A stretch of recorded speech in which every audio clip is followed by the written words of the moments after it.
Hey there, Iguanians. Iggy the Investing Iguana here. Today we're tackling a hot topic in Singapore politics. Ever wondered how members of parliament balance their duties with a full-time job? In this video, I'll break down the reasons behind this arrangement and explore the potential conflicts of interest. Stick around to find out what Prime Minister Lawrence Wong has to say about keeping the system clean.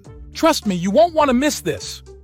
Now you might be thinking, Iggy, isn't it a conflict of interest for members of parliament to have full-time jobs alongside their political duties? It's a valid concern and one that Prime Minister Lawrence Wong addressed head-on during a recent dialogue with students. PM Wong explained that Singapore has a robust process in place where MPs are required to declare any potential conflicts of interest. This ensures transparency and allows for proper oversight. He emphasized that, so far, this system has been effective and Singapore hasn't had any significant problems with MPs prioritizing their private interests over their public duties. The government is fully committed to keeping the political system clean and free from the influence of money politics and vested interests. PM Wong stressed that this is a top priority, as allowing such influences to seep into the system could spell deep trouble for Singapore. The goal is to ensure that all MPs, regardless of their party affiliation, maintain the highest standards of integrity and always put the interests of Singaporeans first. But what happens when the government has to implement policies that may be necessary but unpopular with the public? How do they go about communicating these decisions effectively? PM Wong provided a recent example with the increase in the Goods and Services Tax, GST, from 7% to 9%. This move was met with some resistance, as tax hikes are rarely welcomed by the public. However, PM Wong explained that it was a necessary step to ensure that the government can balance its budget and have the resources to fund important measures and programs for the benefit of Singaporeans. The government's approach in such situations is to do their best to persuade the majority of Singaporeans to understand and support these difficult but crucial policies. PM Wong acknowledged that they may not always achieve 100% support, or even 75%, but as long as they can get most Singaporeans on board, they can move forward with implementing these measures for the greater good of the country. Prime Minister Lawrence Wong emphasized that as long as the People's Action Party retains the mandate of the people to govern Singapore, they will continue to implement the difficult but necessary policies to move the nation forward, even if these policies may not be universally popular. The government is committed to persuading Singaporeans to understand and support these crucial measures, recognizing that they may not achieve 100% backing from the population.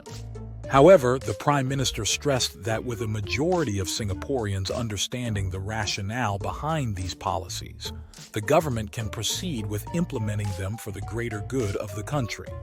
Another critical issue that was raised during the dialogue was the topic of mental health. PM Wong provided assurances to the students that the government is treating mental health as a serious priority.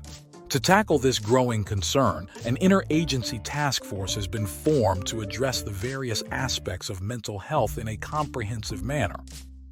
In October 2023, the task force launched the National Mental Health and Well-Being Strategy, which aims to expand mental health services and approach the issue holistically, covering a wide range of settings from hospitals to the broader community.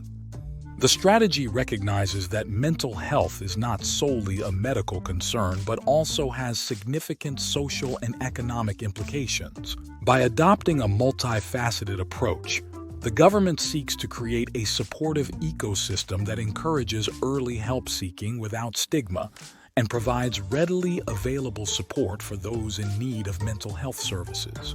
This includes increasing the capacity and capabilities of service providers across different sectors, promoting mental well-being through public education and awareness campaigns, and fostering supportive environments in schools, workplaces, and the community at large. Finally, PM Wong touched on the issue of uplifting lower-wage workers. He acknowledged that it's not sustainable to rely solely on the elderly and foreign workers to fill low-wage jobs.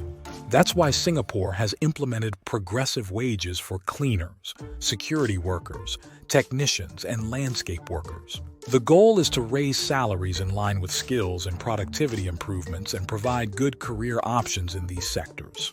However, PM Wong also stressed that there will still be sectors, such as construction, where it won't be possible to fill all positions with Singaporeans. Migrant workers will continue to play an important role in these industries, and Singapore appreciates their contributions. The aim is to have Singaporeans working as supervisors and project managers, or doing building information modeling while working together as a team with migrant workers. So there you have it, Iguanians. Some fascinating insights into the world of politics and money in Singapore. As always, it's important to stay informed and engaged in these discussions. Until next time, this is Iggy the Investing Iguana signing off. So there you have it, folks. We've explored the world of MPs and their full-time jobs. While some might see it as a conflict of interest, PM Wong assures us that Singapore has processes in place to keep things above board. It's all about pragmatism and ensuring our MPs can serve the people effectively. But hey, what do you think? Should MPs be allowed to juggle full-time jobs alongside their political duties? Let me know in the comments below. And if you found this video insightful, be sure to hit that like button and subscribe to the Investing Iguana channel for more financial wisdom with a side of wit. Until next time, Iguanians.